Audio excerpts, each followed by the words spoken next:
আজকে আমার দেবরের বাড়িতে দাওয়াতে গিয়েছিলাম। মুস্তারিন আগে থেকে আমাকে ভীষণ ভালোবাসে এবং যত্ন করে, কিন্তু এখানে আমার জন্য এত বড় বিপদ অপেক্ষা করছিল আমি ভাবতে পারিনি। খাবারের মাঝখানে আমাকে উঠে মেডিকেলে দৌড়ে আসতে হয়েছে, কথাই বন্ধ হয়ে গেছিল বলতে পারেন। আসলে আল্লাহ যদি আমার রিজিককে খাবার না রাখে তাহলে হাজার চাইলেও আমি খেতে পারবো না। আসসালামু আলাইকুম, কেমন আছেন সবাই? আশা করি সবাই ভালো আছেন। আমি তো ভীষণ খুশি ছিলাম কারণ আজকে আমরা রাজশাহী থেকে নাটোরে যাব, কারণ আমার দেবরের বাড়িতে আজকে রাতের খাবারের দাওয়াত আছে। সো নাটোরে নেমে কিছু মজার মজার মিষ্টি নিয়ে নিয়েছি, কারণ মেহমান হয়ে যাচ্ছি, খালি হাতে তো যাওয়া যায় না। সবসময় আমি অনেক দুষ্টামি করি, দরজাতে ধাক্কাতেই থাকি যতক্ষণ না খুলতে আসে। দেন আমার পছন্দের মানুষ মুস্তারিন চলে আসলো, অ্যান্ড সে আগে থেকে আমাকে ভীষণ ভালোবাসে, অনেক যত্ন করে। সে নিজের হাতে অনেক মজার মজার রান্না করেছে, অ্যান্ড আমার তো ভীষণ ক্ষুধা লাগছে, তাই তার কাছে গিয়ে আমি বলতেছিলাম নাস্তা দাও, ক্ষুধা লাগছে। আমরা সবাই যখন একসাথে থাকি তখন কি কি যে গল্প করি, কত আনন্দ করি তা বলার বাহিরে। এত আনন্দ আর এত ভালোবাসার মাঝে আমার জন্য বিপদ অপেক্ষা করছিল, এটা আমরা কেউই ভাবতে পারিনি। খারাপ কিছু শোনার আগে একটু ভালো কথা শুনে আসি। কিভাবে আমি আমার ওজন কমালাম সেটাই দেখাবো। শুধুমাত্র চা খাওয়ার মাধ্যমে আপনি ওজন কমাতে পারবেন।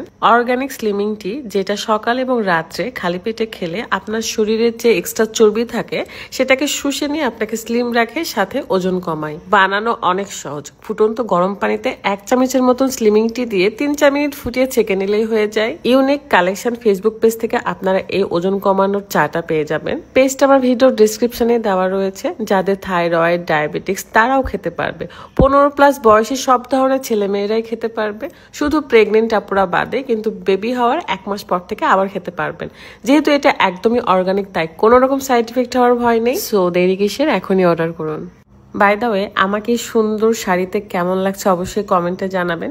আমি তো অনেক মজা করে ফলমূল খাচ্ছিলাম, কারণ আমি সারাদিনই আজকে কিছুই খাইনি। আমাদের সাথে স্পেশাল গেস্ট রনি ভাইয়া, তার ওয়াইফ সবাই ছিল। নর্মালি আমি খুবই চঞ্চল থাকি, মানে তার বাড়িতে আসলে বা যে কোনো বাড়িতে গেলে আমি এদিক সেদিক ছুটে বেড়াই, ঘুরে বেড়াই, গল্প করি সবার সাথে। আমার হাজবেন্ড এবং আমার শাশুড়ি মা আমার এই চঞ্চলতাটাকে অনেক বেশি ভালোবাসে, অনেক পছন্দ করে। ফারহানা বিথি আমার নাম। ফারহানা নামের অর্থ হচ্ছে প্রাণ চঞ্চল।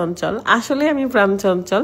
আর বিথি মানে তো গাছের শাড়ি, এটা আপনারা অনেকেই জানেন। এরই মাঝখানে মুস্তারিন তার নিজের হাতে হানি চিকেন উইংস বানিয়েছে। এটা যেন রেস্টুরেন্টের খাবারের থেকে অন্যরকম স্বাদ, খুব ভালো রান্না পারে সে। রাতের খাবার খেতে খেতে আমাদের প্রায় 11:30 বেজে যায়, কারণ এতক্ষণ আমরা সবাই মিলে আড্ডা দিয়েছি, গল্প করেছি। এত মজার মজার রান্না করেছে যেন দেখেই লোভ হচ্ছে। মুরগির মাংস, গরুর মাংস, খাসির মাংস, রোস্ট আছে, চিংড়ি মাছ, ট্যাংরা মাছ, পাবদা মাছ, ইলিশ মাছ, ডিম, যেন সব আমার পছন্দের খাবার। মনে মনে ভাবছিলাম একটু আরাম করে আস্তে আস্তে সবগুলো তরকারি নিবো আর খাবো। 2 থেকে 3 বার জাস্ট মাছ দিয়ে আমি খেয়েছি, তারই মধ্যে মাছের কাঁটা আমার গলায় বিঁধে যায়। এর আগে অনেকবার বিঁধেছে, কিন্তু এত খারাপ ভাবে না। নর্মালি ভাত গিলে খেলেই আমার গলা দিয়ে কাঁটা নেমে যায়, বা মুড়ি খেলে, কিন্তু আজকে যেন কোনো কিছুতেই নামছে না। না হলেও আধা ঘন্টা আমরা ট্রাই করেছিলাম। একটা সময় এসে গলা দিয়ে রক্ত পড়া শুরু করে, এন্ড আমার জবান বন্ধ হয়ে যায় বলতে গেলে। আমাকে দেখে এরকম হাসি খুশি বা স্ট্রং লাগছে ঠিকই, কিন্তু আমি ভীষণ যন্ত্রণা পাচ্ছিলাম, অনেক কষ্ট হচ্ছিল আমার। আমাকে দেখে রাত ভীষণ ভয় পেয়ে গিয়েছে। আজকে রাতের মুখ দেখার মতো ছিল। আমরা নাটোরের একটা সরকারি মেডিকেলে চলে আসি, কারণ রাজশাহী যে ট্রিটমেন্ট করতে গেলে অনেক টাইম লাগবে এবং অনেক কষ্ট হবে। দেখেন কত বড় কাটা আমার গলায় বেঁধেছিল। পাবদা মাছের কাটা ছিল এটা, এন্ড আমার গলা ইনস্ট্যান্ট একটা টনসিল বের হয়েছে, যেটা ভীষণ ব্যথা। গলা ব্যথায় যেন জ্বর চলে এসেছে। যাই হোক, আমরা নাটোর থেকে তখনই রাজশাহীর উদ্দেশ্যে রওনা হয়ে যাই। আমার জন্য যেন সবার আনন্দই মাটি হয়ে গিয়েছে। এটাই আসলে জীবন। যাই হোক, ভালো থাকবেন সবাই এবং সতর্ক থাকবেন মাছ খাওয়ার সময়। বিদায় নিচ্ছি, আল্লাহ হাফেজ, আসসালামু আলাইকুম।